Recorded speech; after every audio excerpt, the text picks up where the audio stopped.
Plantcast, o podcast sobre fisiologia e nutrição de plantas. Olá, ouvintes! Estamos em mais um Plantcast, agora no setor de HF, de frutas e hortaliças, com um especialista sócio-proprietário da Yoshida Hirata, o Alberto Yoshida, também conhecido, no setor como Beto Yoshida. Para fazer esse Plantcast, contamos também com a presença de dois nomes de requintes, dois nomes de peso. Nosso gerente regional, Gilbert Branch. Tudo bem, Gilbert? Olá, Bruno. Olá, Beto. Olá, Pedro. É sempre um prazer ter essa equipe conosco e vamos para mais um episódio.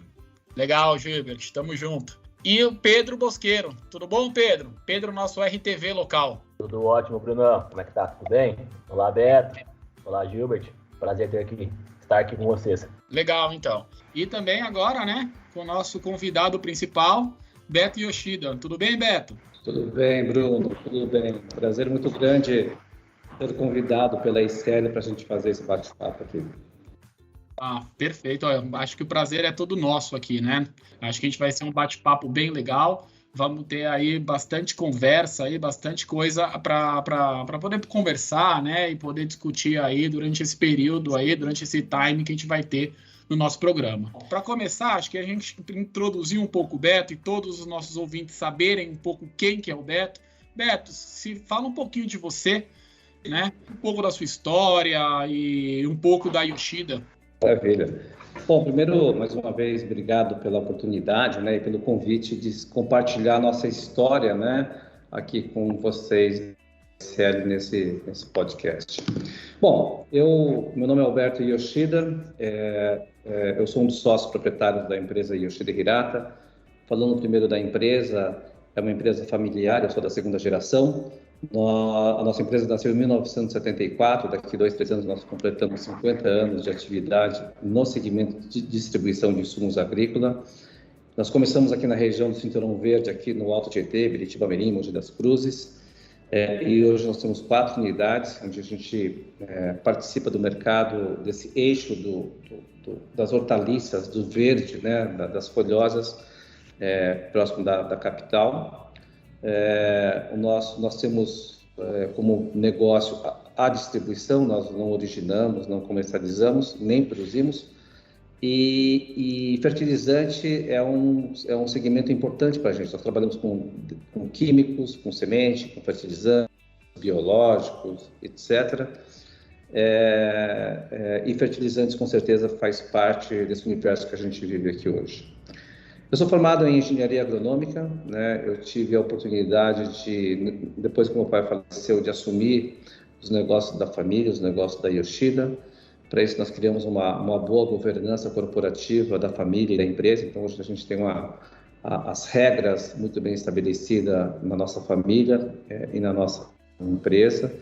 Regras de relação com fornecedores, com a sociedade e com os funcionários e sócios. Durante a minha carreira, Bruno, eu na engenharia agronômica, acho que eu fiz de tudo. Eu fui vendedor, eu fui eu dei assistência técnica no campo, visitei muitos produtores. Tive a oportunidade, Bruno, nessa minha carreira, de visitar eu me especializei, nós nos especializamos no negócio de HF, E o HF, que a gente chama de microcrop. Eu acho que, junto com várias empresas, eu tive a oportunidade de visitar muitos países no mundo, as principais feiras de pós-colheita, as principais áreas de produção de vegetais. E, evidentemente, eu também tive a oportunidade de conhecer os grandes bolsões do mercado de HF aqui no Brasil. Assim, com essa trajetória de ter conexões e ter andado bastante, eu acabei assumindo no biênio 20 e 21 a responsabilidade de assumir como presidente da ANDAV, da Associação Nacional de Distribuição de Insumos Agrícolas. Fiquei por 2 anos lá dentro. Eu ajudo muito o pessoal da Câmara Setorial de HF aqui na Secretaria da Agricultura do Estado de São Paulo. Sou membro do Conselho de Clientes da Syngenta, faço parte da diretoria da DIAESP aqui no Estado de São Paulo. Enfim, se eu contar todos os meus compromissos sociais no agro, vou passar aqui à tarde, mas acho que não é o caso. Mas eu acho que esse é o nosso desafio. A gente trabalha efetivamente no negócio de HF, no HF que a gente chama de minor crop e outras pessoas chamam de folhosas, né? Então são quase 50 anos de história, de trajetória na distribuição de insumos agrícolas aqui no Cinturão Verde, perto da capital de São Paulo. Beto, fala um pouco para nós do mercado que hoje você está inserido e quais são os principais desafios de acesso ao pequeno produtor. E quando eu falo isso, eu falo de capilaridade. Hoje, Gilbert, como a gente trabalha com esse mercado de HF, de minor crop, a quantidade de produtores aqui que nós atendemos é muito grande. E na maioria deles são pequenos e médios agricultores, né? Nós temos mais de 4 mil clientes, né, nesse eixo que nós distribuímos aqui no Cinturão. E nós temos mais de 4 mil itens na nossa prateleira. Então, nós temos uma grande quantidade de clientes, uma grande quantidade de itens para ser ofertado. Acho que um dos desafios, né, Gilbert, eu acho que é procurar levar ao produtor mais tecnologia. Eu acho que principalmente no HF, os cereais tratamos tudo em dólar, nós temos uma troca, acho que a relação troca em dólar está bem, mas a gente sabe quanto que o fertilizante, né, representa hoje no custo do agricultor. Então, hoje o nosso desafio é ajudar o produtor a aumentar a tecnologia, baixando o custo de produção e ajudando ele a produzir muito mais. Eu acho que esse é o maior desafio nosso como distribuidor e como link para levar informação da tecnologia que vocês investem, passando pela distribuição para que a gente possa levar essa informação com qualidade para os nossos pequenos agricultores, né? Essa nossa agricultura é uma agricultura um pouco diferente, é uma agricultura que se planta-se todos os dias e colhe todos os dias, né? Acho que para quem é o grande consumidor aqui próximo da cidade de São Paulo, sabe quanto que é a nossa responsabilidade de vocês irem a um supermercado ou uma feira e encontrarem produtos frescos todos os dias. Então, os nossos clientes que são consolidadores de cargo, que entregam para o supermercado, eles trabalham 363 dias no sábado, domingo, entregando produto. O shelf life nosso é extremamente curto. Em algumas vezes, Gilbert, a nossa cadeia é muito longa. Então, por ser um produto de shelf life curto, nós temos que ainda ajudar o produto a ter mais conservação, que a gente possa dar mais durabilidade no produto lá na ponta. Então, assim, é um desafio. Nós temos muita agricultura familiar aqui dentro. Então, a gente, além da tecnologia, né, tem essa questão da cadeia, né, essa questão de levar informação. E um outro ponto, né, Gilberto, a gente está falando de fertilizante, é a questão logística. Imagina a gente levar essa quantidade de fertilizante para vários pontos de produção aqui na nossa região. Então, acho que um desafio é ajudar a levar a tecnologia para que essa nossa relação seja sustentável. E a outra coisa, no nosso caso, na nossa relação ICL e Oxê, é a questão logística junto com os nossos produtores rurais. Roberto, nessa linha de raciocínio, né, desse mercado que você está inserido, de pequenos produtores, do desafio de tecnologia, dentro do negócio da Yoshida Hirata, nos conte um pouco como foi a evolução e a importância da nutrição e fisiologia e como está ajudando os produtores a alcançarem maior produtividade e se tornarem seus negócios sustentáveis. Ô Gilbert, eu acho que o principal custo de produção de insumos para o agricultor rural, sem dúvida nenhuma, é o fertilizante, né? Acho que esse é um ponto importante. Eu acho que e a gente vem de alguns modelos antigos, né? Acho que hoje o nosso desafio é quebrar um pouco o paradigma de antigos modelos, né? E trazer um pouco para um mundo mais globalizado, um mundo mais técnico. Eu sempre costumo dizer, Gilbert, que eu vejo a indústria de semente investindo milhões e milhões de dólares no desenvolvimento ou na introdução de material genético. E essa semente, ela tem uma curva de absorção, né? E muitas vezes nós não conseguimos aproveitar o potencial total dessa semente, porque não existe essa conexão nutrição versus genética. Eu imagino, Gilbert, que eu acho que um primeiro ponto quando a gente fala de nutrição é a gente ter um entendimento, uma parceria melhor com a genética, né? Assim a gente tem o ponto certo dentro da curva de absorção, genética versus nutrição. Mais nunca, né, Gilbert? Eu acho que hoje no mundo mais moderno, quando a gente fala nesse novo viés, né, que são essa questão da linha de hormônios, de indutores de resistência, eu acho que isso vem mudando um pouco. Nós temos que entender e aprender um pouquinho mais sobre fisiologia de planta. Assim, faz todo sentido a gente também ter essa expertise de fisiologia. Mas, Gilbert, a nutrição ela vem evoluindo nos últimos 10 anos nesse segmento de HF, né? Acho que a gente vinha de um 4, 14 e 8, e hoje a gente tem, desde a linha de sais, na linha de hidroponia, por exemplo, um segmento que cresce bastante no mercado de HF. Nós temos o mercado do semi-hidropônico, que aí sim, né, o equilíbrio nutricional versus fisiologia, o estudo tem que ser muito mais preciso.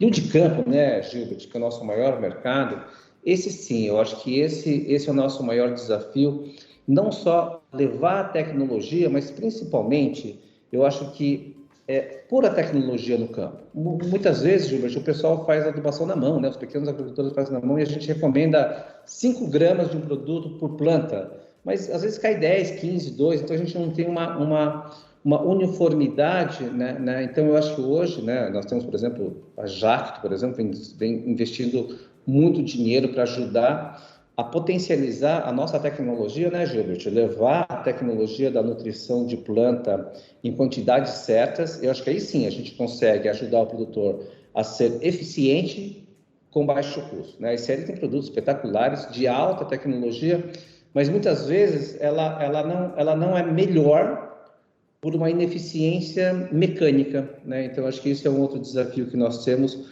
para ajudar principalmente os nossos pequenos agricultores. Mas eu sempre tenho muito claro que a nutrição e a semente é a base, né, da sustentabilidade de uma boa produção e do ganho, né, do retorno do capital investido do nosso agricultor. Dentro do grupo Yoshida Hirata, nós temos um case de sucesso que foi o Polyblend no mercado de foliose, né? Eu queria que você comentasse um pouco deste case, da evolução desse case que a gente vem tendo, né? E sua opinião, como essa tecnologia vem ajudando os produtores a obterem bons resultados em suas atividades. Beto, e até um pouquinho, né? Que eu lembro que eu fui há um tempo lá na Yoshida e realmente, né, bem que você falou, a gente foi lá, deu uma conversada com os produtores da região, vimos nas maquininhas lá da Jacto que você falou, vi um pouco desse case, Pedro, né? Você pediu para ele comentar do Polyblend. E assim, isso me chamou muita atenção, porque quando eu estava conversando com uma produtora, e eu via ela pegando assim um pouquinho do Polyblend e jogando, né? Aí a gente falava assim, tá, mas quanto que dá esse saco, né, em rendimento? Ela falou, o meu, sei lá, vai até faz 100 metros quadrados, não se apegue a números, tá? Só para exemplificar. Mas, se for o meu amigo aqui, já faz 50, porque a mão dele era maior. Né? E você via realmente um canteiro totalmente desuniforme. Muito o que você falou, Beto, né? Então eu achei isso bacana, né? Só para contextualizar aí também. Bruno, esse é o nosso maior desafio. Para você ter uma ideia, eu reuni toda a equipe comercial em uma das nossas filiais, nós fizemos a nossa primeira convenção técnica, o meu departamento técnico fez uma convenção técnica com todos os nossos funcionários na área comercial para alinhar, né? Para alinhar todas as tecnologias disponíveis no mercado. Eu acho que um ponto importante é assim, nós que estamos inseridos nesse negócio de fertilizante, só nós sabemos que o custo do fertilizante ele dobrou, triplicou, enfim, né? Isso, nós do HF, a gente está numa crise já 2 anos depois da Covid, que nós não vivemos do mercado externo, assim, sim, do mercado interno. Então, a crise é grande e o custo de produção aumentou muito. Esse desafio, né, Bruno, da gente ajudar o produtor na dose, né, colocar uma dose certa, uma dose equilibrada, esse é o nosso desafio. O que você falou desse desequilíbrio de uma pessoa, 3 pessoas usando o mesmo, qualquer produto, inclusive o Polyblend, o rendimento é completamente diferente. Portanto, eu acho que um outro benefício, Pedro, do Polyblend, um dos cases que a gente tem, né, essa tecnologia que vocês trouxeram para cá, eu acho que o case maior, além da facilidade, nós temos um outro viés aqui que é sério aqui na nossa região, que é a questão da mão de obra, né? Então, hoje é possível, em algumas culturas, nós fazemos uma aplicação somente de fertilizante e sem ter a necessidade de fazer uma cobertura, por exemplo, né? De uma segunda ou terceira adubação, somente com Poliblém, em algumas culturas a gente vem conseguindo ótimas produtividades. Por exemplo, o caso do milho, por exemplo, né? A gente tem cases fantásticos. E isso sim ajuda muito o produtor, né? Na área de folhosas, na área de repolho, por exemplo, nós temos 2 ou 3 produtores que usam o Poliblém e não usam mais a cobertura, eles fazem uma única aplicação. Além da gente estar levando tecnologia, nós estamos reduzindo o custo de produção desse cliente, né? É um conceito novo que a gente está trazendo para o mercado e vem gradativamente ganhando um pouco do espaço aqui da nossa região. Quer dizer, uma baita tecnologia. Mas sabe, Bruno, eu acho que o nosso desafio é preparar as pessoas para a tecnologia. Não adianta a gente levar só a tecnologia. O que nós temos que fazer é preparar pessoas para que façam bom uso dessa nossa tecnologia, senão ele não vai ter muito valor na frente e também não vai ser sustentável. E falando nisso aqui, indo um pouco nessa linha de raciocínio de tecnologia, a gente está vendo que o mercado, Beto, ele vem se movimentando com relação à biofortificação, né? Alimentos mais saudáveis, alimentos com maiores valores nutricionais. Como que você vê esse mercado de biofortificação no futuro, né? Eu digo assim, porque existem vários resultados, mesmo quando a gente vai a literaturas nacionais e internacionais, que falam, né, da necessidade nutricional, principalmente em crianças, porque antes as crianças estavam brincando mais na rua, tinham vitamina D, né, eram mais ativas. E hoje, até por causa de uma série de problemas, né, que nós temos, as crianças hoje não estão tendo essas mesmas atividades que elas tinham, estão aparentemente tendo algumas carências de vitaminas e a parte nutricional. Como que você vê esse mercado hoje, né, nesse cenário atual? Olha só, eu costumo falar em algumas falas com alguns amigos, um grupo de pessoas, que nós temos um link que a gente não utiliza muito, que é a prevenção, a medicina versus a alimentação, sabe? Isso a gente não costuma falar muito nesse nosso negócio. Então, quando a gente fala de qualidade de vida, quando a gente fala de saudabilidade, sem dúvida nenhuma, a alimentação faz parte de qualquer medicina que a gente converse. A qualidade da alimentação, da ingestão, é a base para a gente ter uma boa qualidade de vida. Entendo, viu, Bruno, que tem aumentado, estamos um pouco longe ainda, mas ele tem aumentado gradativamente o consumo de quilos de FLV, que é a categoria de supermercado, frutas, legumes e verduras per capita no Brasil, né? Estamos longe de um ideal, mas o Brasil ele vem melhorando um pouco a qualidade da alimentação. E eu acho que também, né, Bruno, a gente também tem essa questão desse mundo mais, não do mundo vegetariano, nem o vegano, mas essa linha mais fit, né? Eu acho que as pessoas hoje estão muito preocupadas com a saúde, estão preocupadas não com o corpo, mas com a saudabilidade, e a alimentação faz parte de tudo isso. Quando a gente fala de biofortificação ainda, eu acho que a gente tem um outro ponto também que a gente podia explorar, que é essa questão da segurança alimentar, né? A gente tem que dar mais segurança alimentar no processo da rastreabilidade. Então, eu vejo que a biofortificação, eu vejo a biofortificação em 2 segmentos. Uma, na questão nutricional para o ser humano, e a biofortificação eu também vejo nessa linha biológica na produção de alimentos. Ou seja, a gente tem métodos hoje de usar produtos mais biológicos, microbiologias e macrobiologias para controle de pragas, doenças, né, fungos, através de ser vivos, né? Isso a gente faz com que a gente tenha mais qualidade de alimento. Nós temos um viés, essa questão de registro, né, das nossas culturas. Então, hoje nós procuramos entregar muito mais produtos saudáveis, produtos rastreáveis do produtor até o consumidor final. Viu, Beto, que realmente, né, vem totalmente ao encontro aí do que eu penso. Esse mundo hoje está muito mais fitness, né? E eu lembro, né, que há um tempo atrás o pessoal falou muito do abacate, Até então, o abacate antes engordava, né? Não vamos comer muito abacate, porque o abacate engorda, o abacate é muito calórico. E aí descobriram-se que o abacate hoje possui algumas propriedades, umas gorduras boas, né? Então o consumo de abacate aumentou bastante. O ovo também, né? Saindo um pouquinho, mas falando um pouco do ovo, o ovo também era engraçado. O pessoal falava, ovo faz mal. Não, ovo faz bem. Ovo faz mal, ovo faz bem.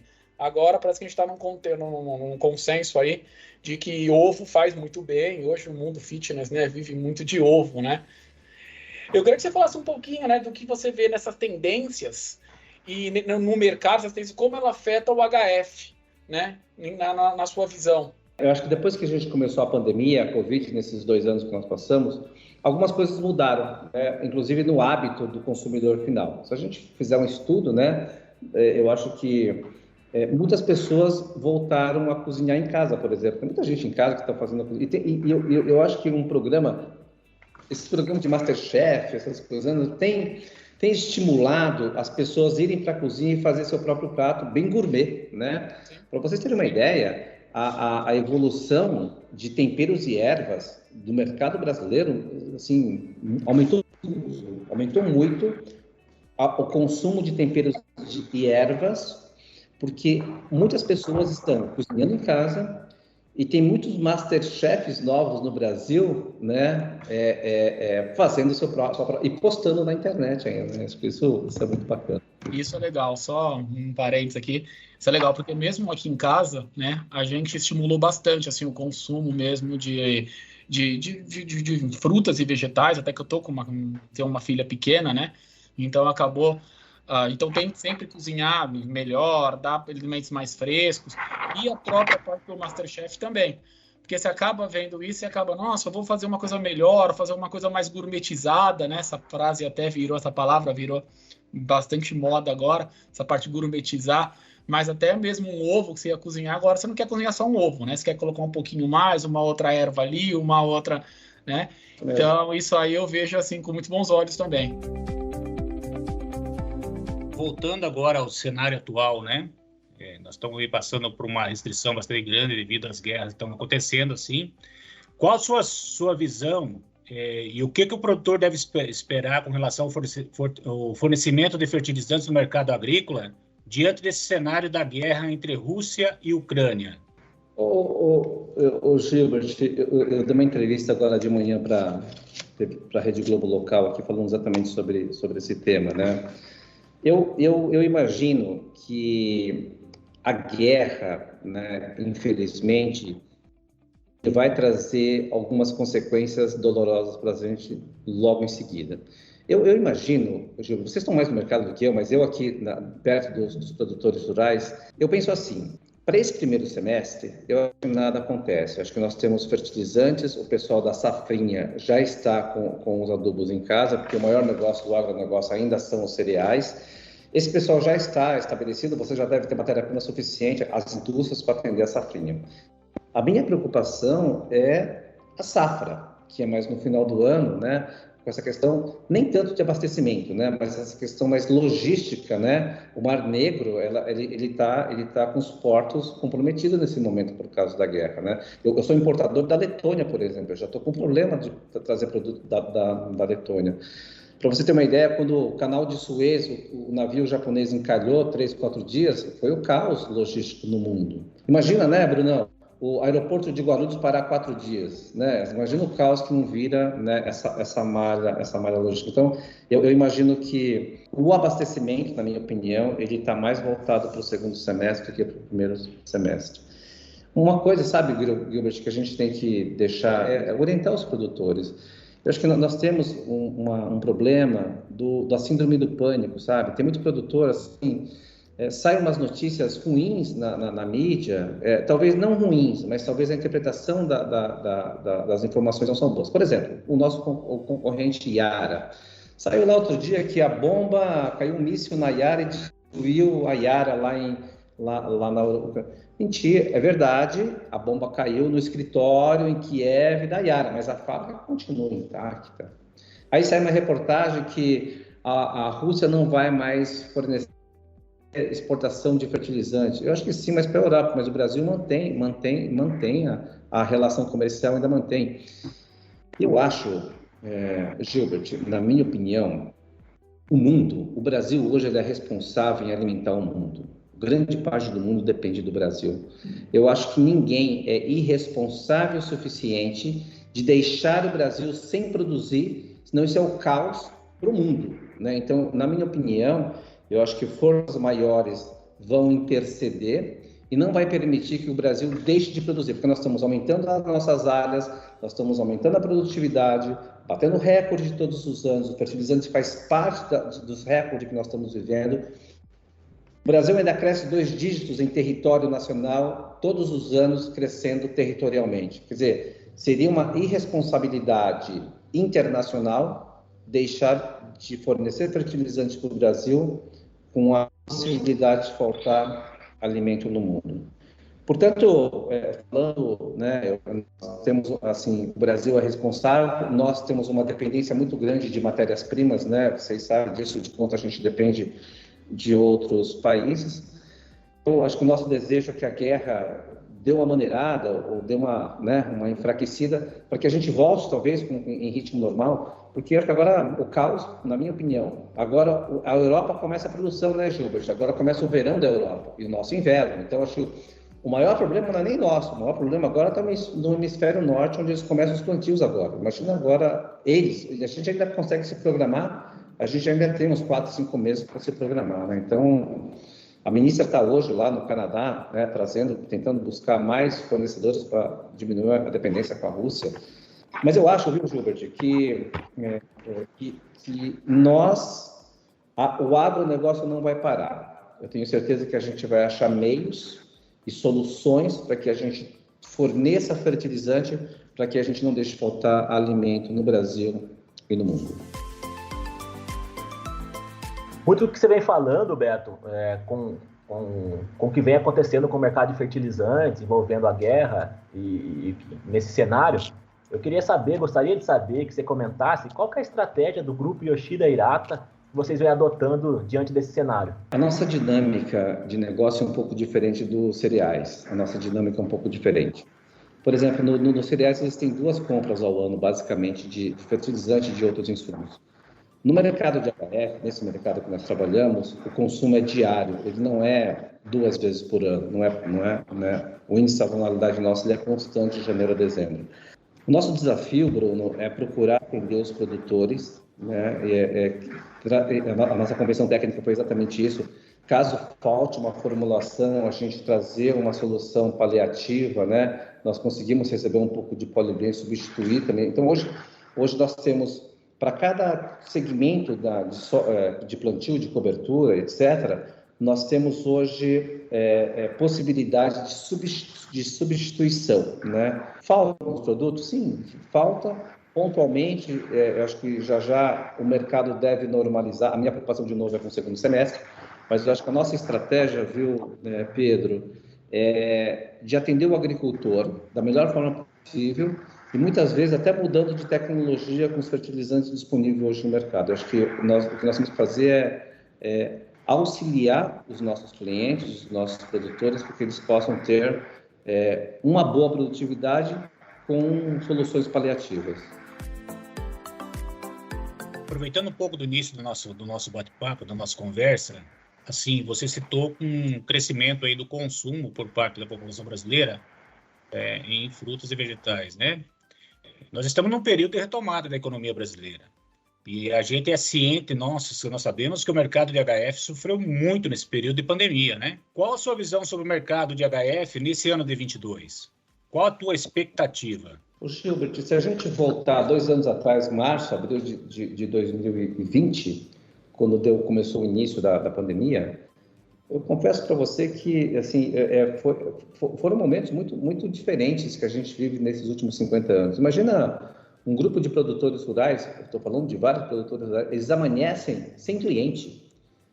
A feira foi proibida, os restaurantes fecharam, os food services fecharam, as indústrias fecharam, as cozinhas industriais fecharam, os hotéis fecharam, os portos fecharam, enfim, Acabou as festas, acabou as formaturas, acabou os casamentos. O pessoal de flor, então, foi o que sofreu mais, talvez, nessa pandemia. Mas nós tínhamos certeza que isso era cíclico. E nós tínhamos certeza também, Gilbert, que o consumidor não ia parar de comer. Talvez ele ia mudar o lugar de compra, mas ele tinha que continuar comendo. Nós somos um segmento da economia brasileira que nunca parou, Gilbert. Desde março de 2020 até hoje, nós pegamos Covid, produtores pegaram Covid, tivemos problemas de fluxo de caixa, tivemos problemas de falta de cliente, falta de consumo. Os produtores que estão ouvindo o nosso podcast sabem quanto foi duro e como foi difícil os dois últimos anos. Mas difícil de verdade, sabe? Assim, infelizmente, até alguns produtores não estão mais com a gente pela dificuldade que a gente passou nesses últimos 2 anos. Eu entendo, Gilbert, que o nosso negócio de consumo de HF ou de FLV, ele está diretamente ligado à economia local, à economia doméstica. Nós percebemos que a energia elétrica começou a aumentar o consumo, esse é sinal que as fábricas começaram a ligar suas tomadas e o ritmo está voltando ao normal. Percebemos que alguns setores já estão trazendo as reuniões mais presenciais, trazendo as pessoas presencialmente no modelo híbrido para o escritório, ou seja, a cidade ela começou a ter um pouco mais de vida. Nós precisamos que para que o nosso HF ele tenha mais pujança, mais crescimento, nós dependemos muito do momento econômico doméstico do Brasil. Vimos bem, Gilbert, vimos bem pra caramba, né? Eu acho, cara, que assim, é um ano super desafiador, é um ano mais... Assim, é engraçado que um ano hoje não é igual ao outro, mas eu entendo que se a gente for falar de consumo, se a gente pegar todas essas variáveis que a gente conversou até agora, eu entendo que existe uma expectativa de crescimento muito grande de consumo de frutas, legumes e verdura, muito voltado à economia local, muito voltado à sobrevivência do nosso agricultor. A gente precisa fazer com que ele seja melhor remunerado para que ele possa vender melhor os produtos deles. E, sem dúvida nenhuma, a gente só vai conseguir fazer tudo isso de maneira sustentável se a gente levar mais tecnologia para o nosso consumidor, para o nosso produtor rural. Não, e uma coisa também que eu vejo, só complementando você, ô Beto, é que esses últimos 2 anos, né, e vamos passar pelo 3º agora, o mercado agrícola está vivendo um ambiente difícil, como você falou, né? Então, nessa primeira, principalmente por causa da Covid. Porém, os preços das commodities durante esse período da Covid, eles aumentaram, né? Consequentemente, muitos insumos também aumentaram, porém acompanhando o preço das commodities. O Fruit and Vegetables, né, o FLV, ele não acompanhou esse crescimento, então ficou muito mais caro para o produtor de HF. Voltando agora mesmo esse próximo cenário, né, da guerra, mesma coisa, né? A guerra ela está limitando a disponibilidade de fertilizantes, porém a gente está vendo preços de commodities altíssimos, né? Se eu não me engano, a soja, aí, a última vez que eu vi, tinha passado de R$200. E o HF, né, de modo geral, segurando, né? Então, isso aí realmente ele vem estrangulando o produtor de HF, um pouco da minha visão.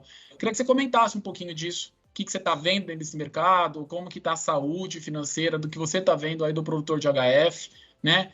E o que esperar para esse ano de 22? Quando a gente estava no pior momento do agronegócio HF Brasil, em outro lado, né, nos cereais, no cerrado brasileiro, era o melhor momento brasileiro, né? Vocês atuam nos cereais e a gente via os cereais, a distribuição, o mercado de cereais crescer em 2 dígitos.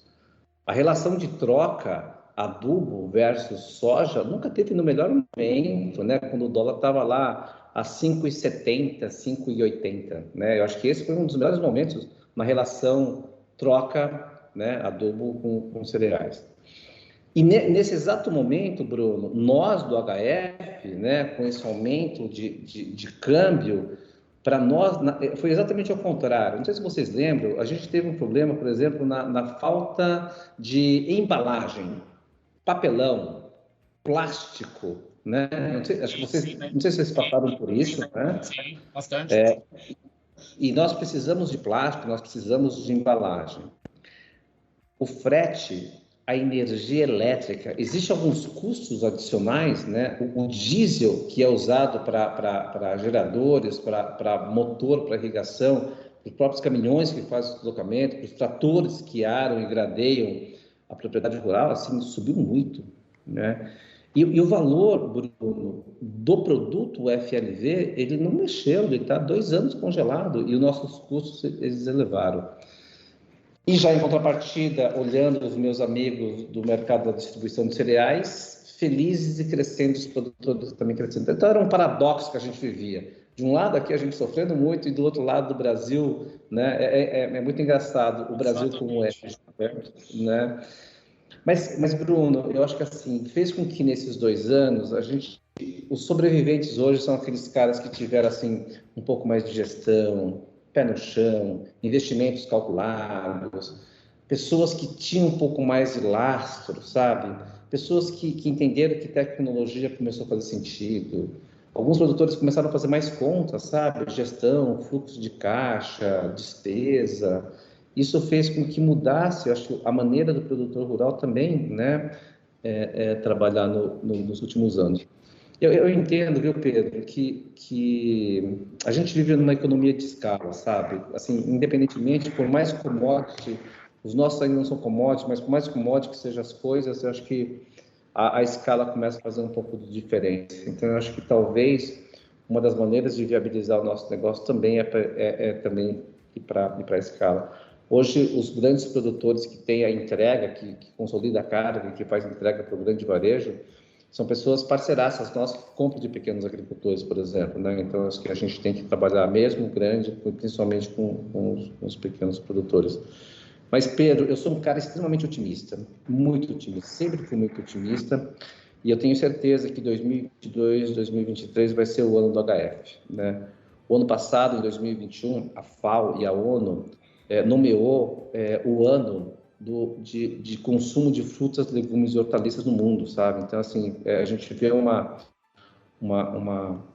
as organizações estimulando cada vez mais o consumo de frutas, legumes e verduras. Isso faz muito sentido, né? E eu tenho certeza que nós temos grandes oportunidades, de novo, falando em saudabilidade, falando em mundo fit, falando em qualidade de vida, né? Eu acho que o alimento faz parte de tudo isso. Portanto, eu tenho certeza que crises a gente vive todos os dias, isso é sazonal, e esse mercado volta, e quando voltar, acho que a gente volta mais forte, mais estabelecido. Estou totalmente de acordo com você. Acredito que depois, né, de algumas crises, a gente sai mais forte, né? E eu não tenho dúvida que isso está acontecendo com a HF. Eu vi um pouco também, né, o mercado de cana-de-açúcar, que aconteceu um pouco disso, em algumas crises energéticas e do setor que ocorreu, porém o mercado ele voltou mais forte, né, mais profissional, e acredito que isso também está acontecendo com o HF. E Beto, estamos chegando ao final desse Plancast, né, já estamos aí, infelizmente, né, parece que parece que a gente começou agora, né? Mas já está indo aí mais para o final, mas pô, tem um monte de dúvida ainda para trazer para você. Eu acredito que a gente vai ter que gravar ainda uma segunda versão, terceira, quarto, quinto episódio, né? De tanta coisa que a gente tem aí para conversar. Mas, Beto, queria que você passasse aí, né, uma mensagem final aí para os nossos ouvintes, que eles, um pouco da sua vivência, levando tudo sua expertise, tudo que você já viveu nesse mercado de HF, se você puder passar aí um recado aí para os nossos ouvintes. Bruno, eu acho que primeiro parabenizar a iniciativa de vocês. Eu acho que o podcast hoje é um produto que muita gente... Eu sou consumidor de podcast, né? A gente fica muito tempo no carro, então podcast ele é um novo meio de comunicação para conversar com os nossos ouvintes. E Bruno, HF não tem um podcast HF, eu também tenho um sonho. A gente podia criar junto um podcast HF e trazer muita informação de HF, sabe? Tendência, rastreabilidade, legislação, impostos, enfim. Eu acho que é um trabalho que a gente poderia fazer até para ajudar os ouvintes, né, que gostam disso. Nós não temos podcast específico de HF. Minha mensagem é assim, eu gosto de participar desses eventos e aceito sempre essas oportunidades que a gente tem para falar. E eu costumo fechar os meus eventos ou as minhas falas dizendo o seguinte: muitos brasileiros não conhecem o agronegócio. E poucos brasileiros dizem que conhecem o nosso agronegócio, fala que nós somos nocivos, sabe? Então, eu acho que iniciativa como essa que você está criando aqui dentro, que vozes ecoem na sociedade brasileira, mostrando, Bruno, a importância da agricultura, independentemente se é soja, se é milho, se é HF, né? O Brasil tem como vocação a agricultura, mas eu acho que nós teríamos que trabalhar um pouco mais forte com a sociedade brasileira. Eu visitei vários ministérios e num dos eventos que a gente participa, que a gente organiza, e a gente tem falado que talvez esse assunto, Bruno, ele deveria fazer parte do Ministério da Educação, que a gente pudesse levar desde pequeno, de criança, mostrando a importância que nós somos na sociedade brasileira. Portanto, amigos, a minha fala aqui hoje é que a gente possa ter mais vozes, para que a gente possa ser vozes e que a gente possa conversar com a sociedade brasileira, mostrando nossa importância e falar quanto nós estamos, Bruno, investindo em tecnologia, quanto a gente tem trabalhado para um agro mais sustentável, né? E diferente do que a mídia fala muitas vezes da gente, sabe? Então, eu acho que esse é o nosso maior desafio, né? E eu acho que é isso, eu acho que a gente tem que ser multiplicadores de boas práticas, de boas ideias e do agronegócio brasileiro. Nossa, isso que você fala, Roberto, eu concordo plenamente com você, né? Acho que eu já tive algumas discussões épicas, né, com algumas pessoas que não conhecem o agro, mas isso eu concordo com você, deveria estar mais no Ministério da Educação mesmo, né, até para conscientizar e saber, né, como que é feito e que, na verdade, todas as nossas práticas e leis que nós temos faz com que nós temos do lado da natureza, porque hoje, com toda essa rastreabilidade de produtos, se a gente estiver do outro lado, né, a gente não vende, praticamente a gente está fora do mercado, né? Então, isso aí, eu acho que a sua pontuação foi perfeita. Eu acho que você deve ter uma ideia de para quantos países nós exportamos a soja, para quantos países nós exportamos, você deve ter uma ideia. Sim. E cada país tem uma certificação e tem uma auditoria aqui no Brasil. Nós somos auditados com muita frequência, nós temos qualidade de produção hoje. Então,